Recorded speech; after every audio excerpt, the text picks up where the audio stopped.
Hello, everyone. Welcome to another episode of It Starts With You. I'm the host, Anna Yoo, here with Matteo Mancini, who is the founder of a private sailing company called Old Plank Adventures. We were interested in some of the creative events that were hosted on Matteo's expeditions, and were surprised to learn more about the emotional depth of perception he had when viewing relationships in general. Let's get started. So, what's a red flag you ignored but knew better? Well, I would say when you're on a first date and the woman is overly sexual on the first date. Maybe it's some guy's dream to have that. As I get older, I realize through experience that usually doesn't take you down the right road. Ultimately, I'm looking for a mother, I'm looking for a wife in that sense. And when they lead with that, it's usually a love bombing tactic or could be in a sense of a narcissistic trait or an ADHD response trait or I'm not a psychologist, so don't quote me on that. Yeah, I ultimately want someone who is going to connect with me yeah, emotionally, intellectually, yeah, specifically those two. Eventually, those two will open up the sexual side of me, but I think as I get older, I really value the intellectual side of the woman or the emotional, to emotionally take care of you. yeah. So, I do think it's great that you have learned from your past experiences yeah, and you're trying to understand women from the emotional perspective as well. yeah, for sure. Yeah, They say some of the biological differences between men and women are women tend to be more interested in people and men are more interested in things. And so you can see that in the family aspect of things. Women tend to want to bring people and have the family dynamic and that whole aspect. And they're the people who are going to set up all the Sunday suppers and all the fun things for you to do as a family, where the men are more focused on the things of stuff, building a business or an enterprise or whatever that may be, because that's just what they, and that's, I think, why men tend to more go towards engineering where women are tend to be more in like the medical field or nursing aspect. Obviously, times are becoming more modern and women are having more interest in a broader spectrum of things, but I think that's the biological difference and stuff. do you think that careers also affect masculinity or femininity? Careers affecting the masculinity or Yeah, femininity? I don't know. It really depends on the career aspect. I think a lot of men value the femininity of a woman. When women get too masculine, it yeah, can be like, okay, am I dating my friend here, or am I yeah, gonna, or is this the mother yeah, or my wife? I think most men really like feminine women. yeah. Do you think what people do affect how they socialize or how they balance out other people? Yeah, for me, I was a very outgoing child, and as I got older, I found myself becoming more introverted. And I would say I'm more on the socialized aspect of that. Like I can go and be social, it's not a problem. But do I crave these big social gatherings? I like to spend time with my intimate partner, or maybe by myself, or whatever it may be. So it's nice when I have a partner who pulls me out of that introverted ways. It's like my yin and yang in a sense. She counterbalances what I tend to go away from. And when I get to those social gatherings, I can have fun. I just don't psychologically choose to do those. Yeah, And so she brings that out into me. She brings that side out of me that's there. I just am not so always in tune to it. like a more extroverted person, right? Yeah. Yeah, And she doesn't have to be the most outgoing person in the world. She tends to be likes to be out of the house and be around family and friends and that kind of stuff. but Yeah. Whereas sometimes as the introvert, I get there and I'm like, okay, if I go to bed now, I can get my 8 hours. You know? no, I get you. I'm introverted too, Yeah. so I get you. So I've done very well with Yeah, introverted women. So it's not like a number one priority, but I do see the difference between it. yeah. Yeah. So, if you were to describe dating in LA in one word, or maybe like a couple words, how would you describe it? No accountability. That was fast. I would say the majority of the bees out there they don't want to take accountability for themselves. They really want to stay in the honeymoon phase and they don't want to work on themselves or take accountability for the things they do wrong and be a problem solver. They tend to say, well, if you can't do this, then I'm just going to go find somebody else. And that's really sad, you know? Yeah. I think people have become less inclined to work on themselves and solve the problems in their life. They tend to run away from the problems. And I think eventually it's going to get exhausting for them just always starting over with a new partner, opposed to getting to know a partner, knowing how to prevent triggering them in a sense, but also learning how to solve the problems in the relationship so that you can grow closer together and build a really great dynamic and really great family and relationship or whatever it may be that you guys desire together. You know, Yeah, I agree with that. I think a lot of people they're just scared to be that flawed human, but we are human and we are flawed and we're going to make mistakes. The key is to have the awareness to own up to the mistake and apologize. But one thing I've learned that unless there's a change in behavior, the apology is not genuine. And a lot of people, they'll keep apologizing for the same thing, but they Yeah. never have the awareness to change what they're doing to that person. That's true. And I think that until there's a change in behavior, then that apology really becomes valuable because your partner looks at it and says, wow, he has the awareness to understand what I need. And he really appreciates that he is willing to have that awareness so that he can help make Yeah. this relationship better. Yeah. And I feel until that change is made, like apologizing for the same thing over and over again, it's meaningless because there's no action to the words. Right. Like it's like It's meaningless. exactly. And then it gets frustrating in the relationship Yeah. because it's the same conversation over and Yeah. over. So you feel like you're in this hamster wheel. Yeah.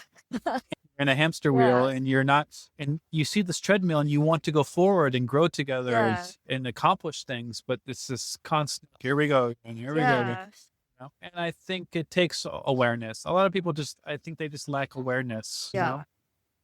I think I personally tend to be a little bit more hyper in tune to my partner. So I can tell if she's frustrated or upset. And so most of the time, maybe I will confront them in that sense. Hey, what's going on? Let's talk. A lot of times they're not ready. And so sometimes you just need to give them a little bit of time to figure out how they want to present and talk to you about the problem. So I think for me, it was learning that, yes, I am hyper in tuned. Sometimes I shouldn't push it too much. Let them have the conversation when they're ready, in a sense. That's really cool. I think in the past, I've been with people who were not really able to communicate how they felt. And I think that was what was hard for me because I was willing to express my emotional needs and what I wanted in the relationship and etc. But I just wasn't getting that back. And I think that not having that kind of accountability back and forth is difficult in the relationship. Yeah, it's hard, especially when you have a partner that doesn't know how to articulate their feelings very well. Yeah. And they tend to just hold it inside. Yeah. Eventually, you can start to see the frustrations come out because they're not degassing the emotions in a sense. Like I refer to it as like the coffee bag. As the coffee turns, it has to degas and let some of that steam out. Yeah. So it's okay to be upset. There's nothing wrong with being upset. Yeah. But, and that's another thing is I've learned over time to, when someone is angry or when my partner is angry, to not interpret it as directly as anger. Instead, ask myself, why are they sad? Because underneath the anger is always sadness. So what is she feeling sad about that put her to anger? Yeah. And so if I ask myself, why is she sad? Then I can get to the root of the problem of how can I help her to get back to her happiness? How can I help her to solve the problem so that she can resolve this feeling? Wow. And I think that takes a mature human being to understand that in a sense. A lot of people, they get anger and then they return anger right back. And that just is like throwing gasoline on a fire, and you're never going to get a good response out of that. Yeah. You know? I think that's amazing that you ask yourself the question first rather than just asking the other person questions before that. I think that's very emotionally mature.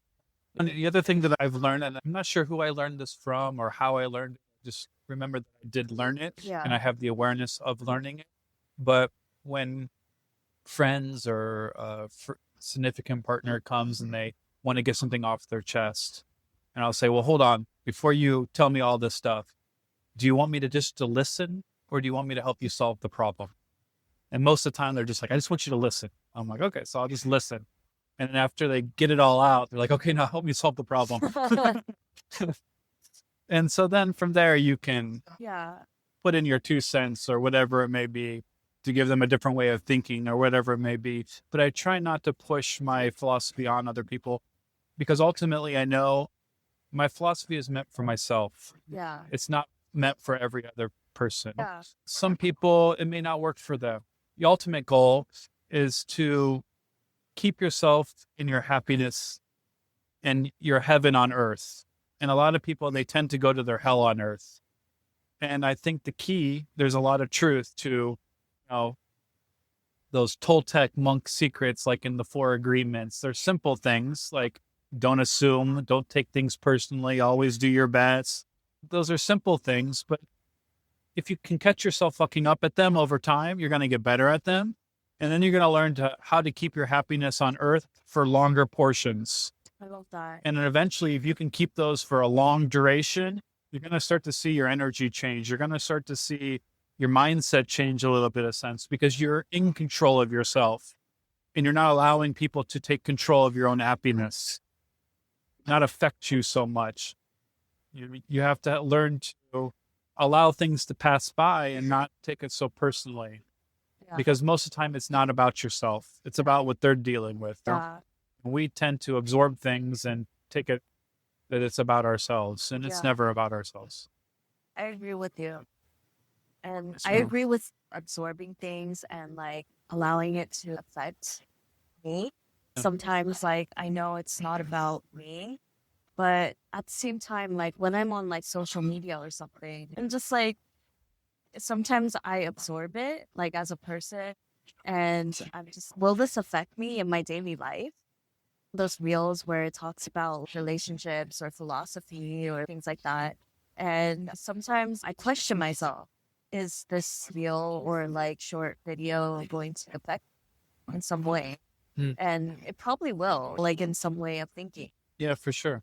Yeah. Sometimes we can read a philosophy book and we can get a couple things from it. Yeah. But then we go back and read it 10 years later and then we get so much more, because sometimes the universe was like, you weren't quite ready for some of this philosophy. And sometimes you got to read things a little bit more and you're going to comprehend it a little bit better because other things in your life helped you to understand this text a little bit better.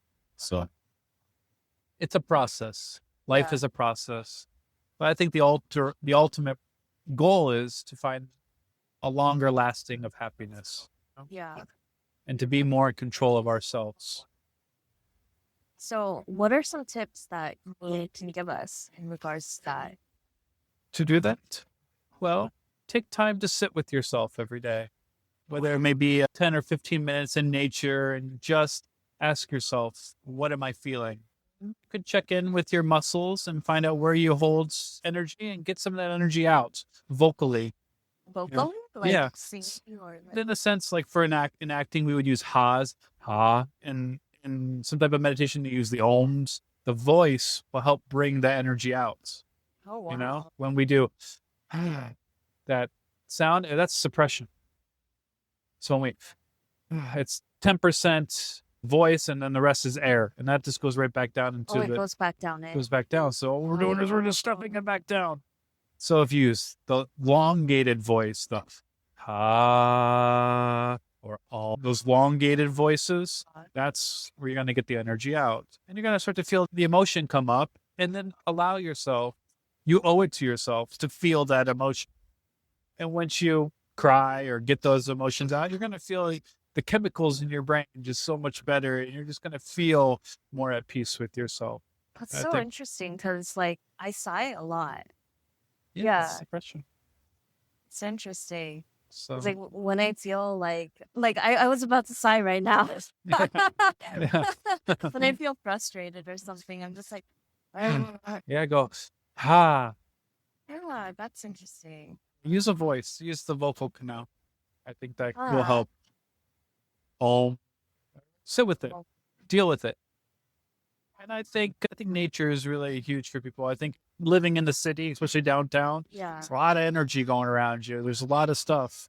So try to find some time to sit with yourself and be in nature. You could even just turn on some wave music and just listen to the crashing waves. And Do you think it like helps absolutely, just listening to the waves? the waves or nature or the sounds of animals or whatever it may be.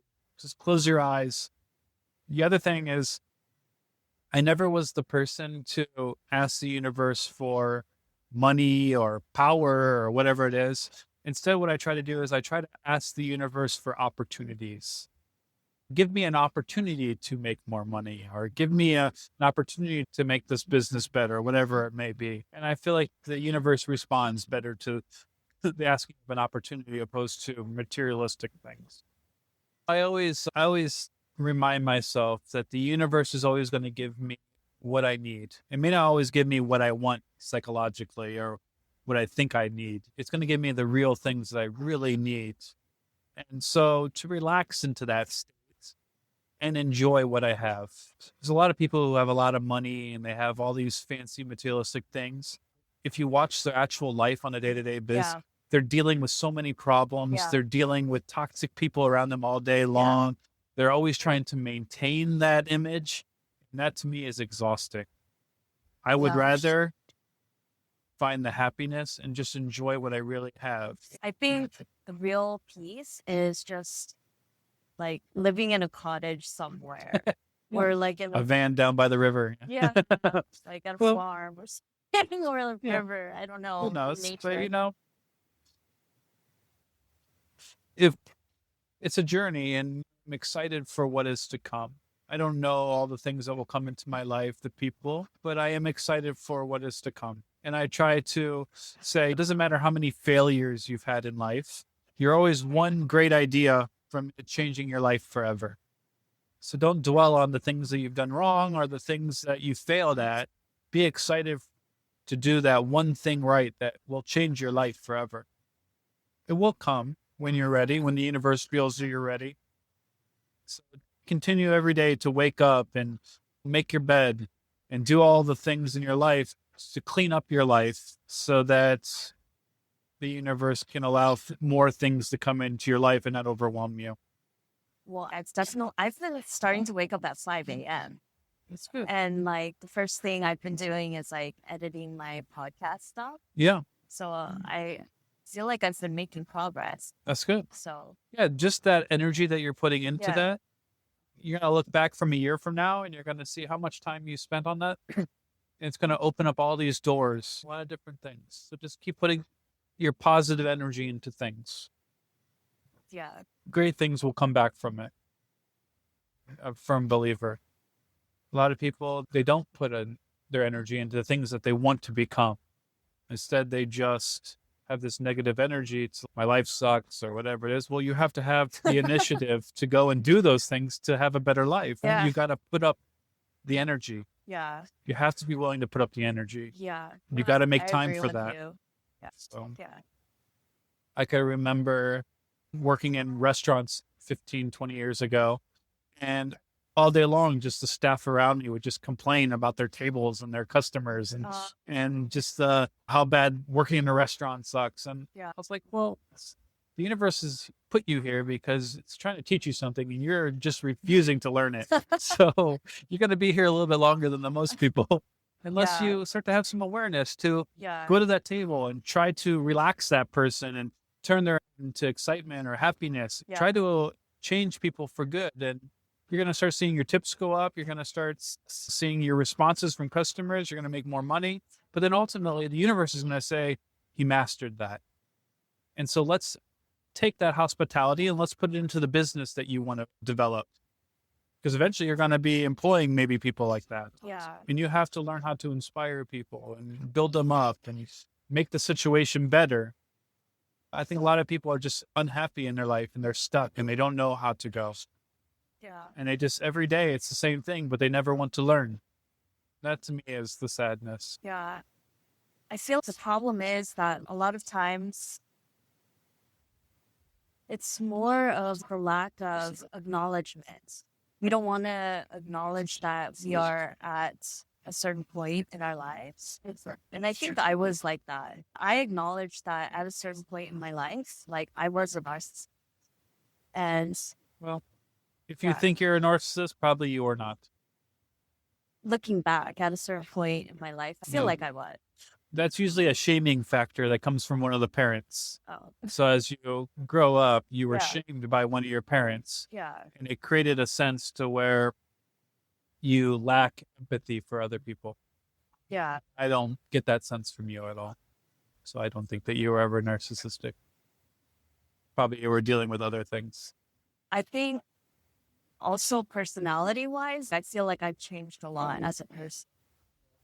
Yeah. And I think that because I've been able to learn and grow as a person, it has helped me both emotionally, mentally, and given me a lot of opportunities as well. Yeah.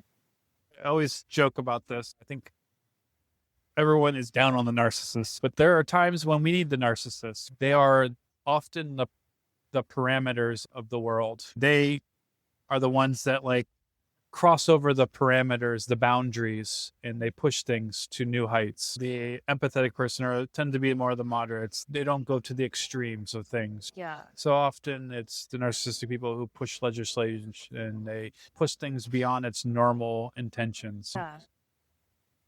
Probably most of the highly successful people in the world have a narcissistic personality issue. Yeah. Is it hard to date those people? Yes. Yeah. They ultimately have this drive that is just beyond the normal drive. I agree. Are you still working on the coffee shop?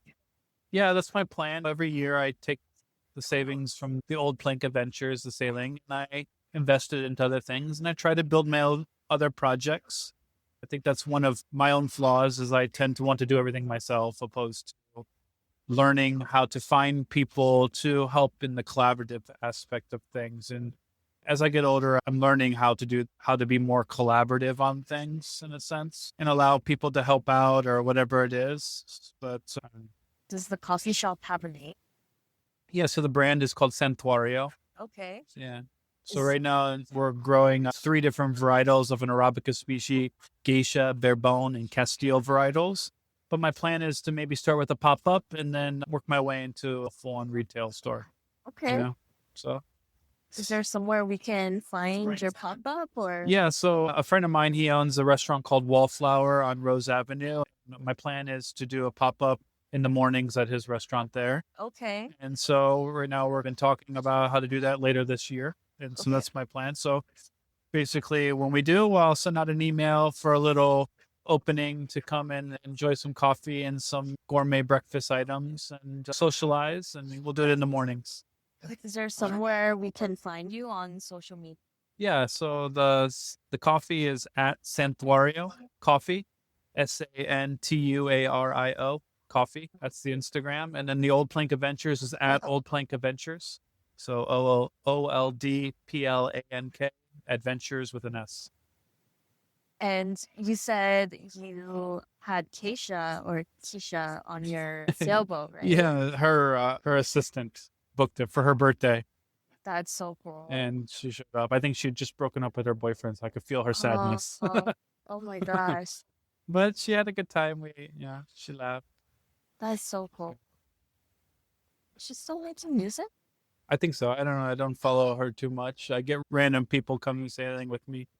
Yeah. It's funny when I first started the business, one of my early customers was one of my favorite childhood movies. He was the director and writer of it, of Tin Cup and White Man Can't Jump. So he came Okay. out with his family sailing, and I was like, oh my God, sometimes the universe gives you some random things to make you smile. Yeah. I can remember when I was in film school, one of my favorite movies growing up was The Blue Lagoon.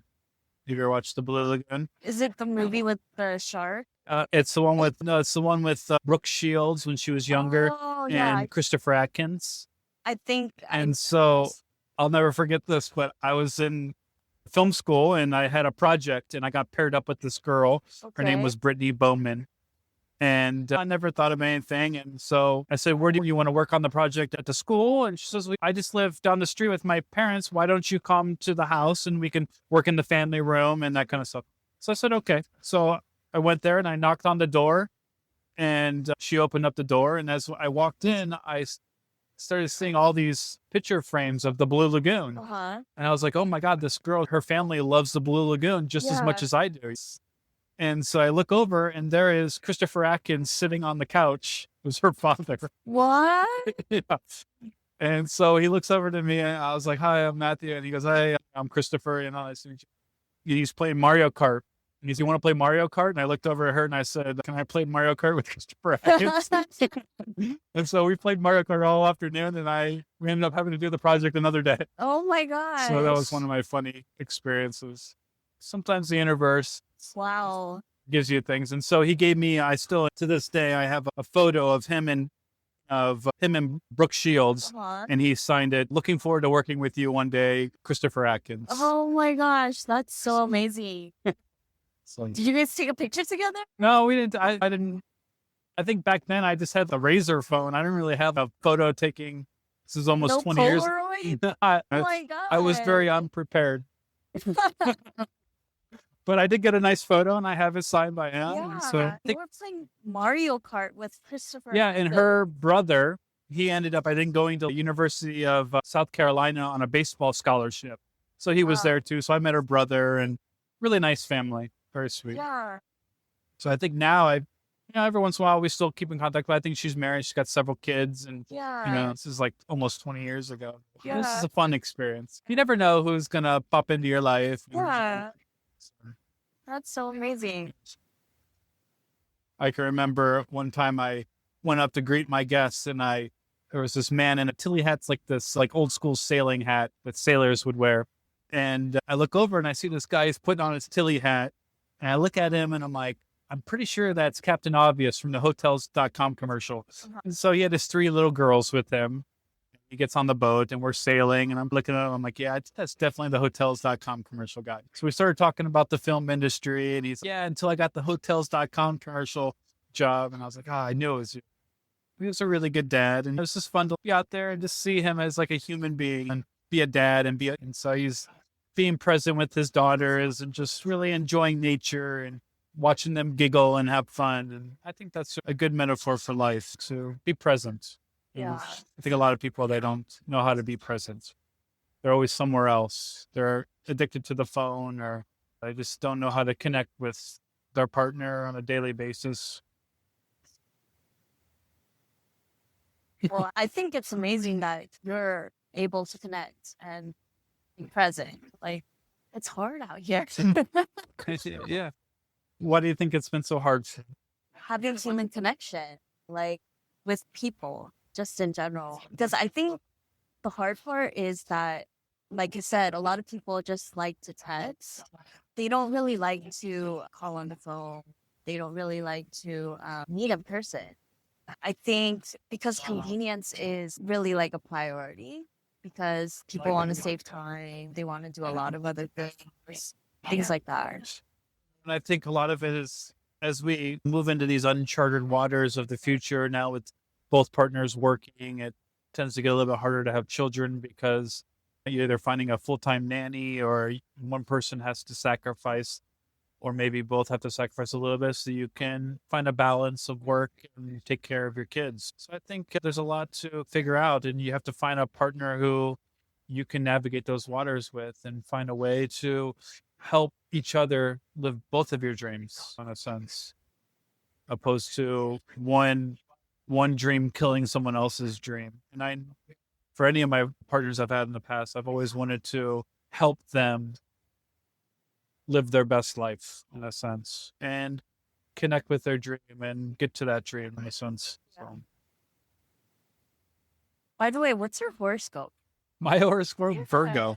Oh, okay. I'm one of the crazy artists. Fortunately. Is that what they say about I don't Virgo? know. That's why I think of it. We're the meticulous ones. Oh. I got a label maker. I walk around and I label a lot of things with my label maker. So. Really? Oh. Fortunately, you should see how organized things are in my life. That's one thing I heard about Virgos. Like they're very clean. Yeah, and very super organized. We have a spot for everything. Yeah. It could be a positive. I think it's a positive, actually. And I think for people who are the opposite, it can be a little bit overwhelming for them. In the past, I had a relationship, and she had more clothes on the floor than that were hanging on hangers. And I would spend a lot of my time organizing for her. And then ultimately, I'm like, okay, is my life to help organize this human being? Or maybe there's a partner out there who will just realize and have the awareness to say, I'm a very polar opposite of this person. And probably I should pick up some of this stuff. And, So, like you said, like sometimes it can actually be helpful. Yeah. I ordered her little hangers to organize sections of her clothes, and I probably got a little too much, but it is what it is. Yeah. Virgo traits. But it's funny because those areas of my life is very well organized. I would say it's my car that is not the organized thing. Really? Yeah. Why would you say that? It goes through like a 30-day spurt. Like it'll be very clean, but then I notice that for some reason, I don't know, something about my car that I just I leave things in there, or I don't know. Do you think it's more because of when you're working, like I'm working on a lot of projects, so I always have the things in the car that I know I need throughout the week, opposed to just putting them back to where it is. So it's like a work truck in a sense. Oh, okay. Yeah, that makes sense. If you enjoyed this episode, you can support our cause by going to buymeacoffee.com/Anna Yoo. That's YOO. More support means more episodes. The link is in the episode description. Also, don't forget to visit our Instagram page for exclusive behind-the-scenes content at It Starts With You. And remember, it starts with you.